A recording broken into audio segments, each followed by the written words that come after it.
بسم الله الرحمن الرحيم والسماء والطارق وما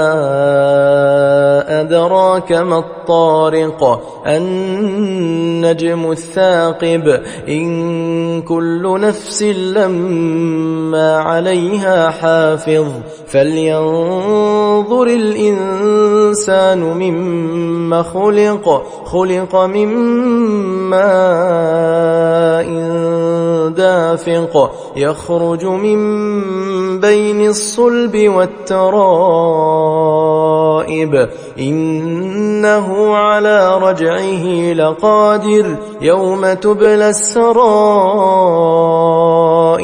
فما له من قوة ولا ناصر والسماء ذات الرجع والأرض ذات الصدع إنه لقول فصل وما هو بالهزل إنهم يكيدون كيدا وأكيد كيدا فمهل الكافرين أمهلهم رويدا.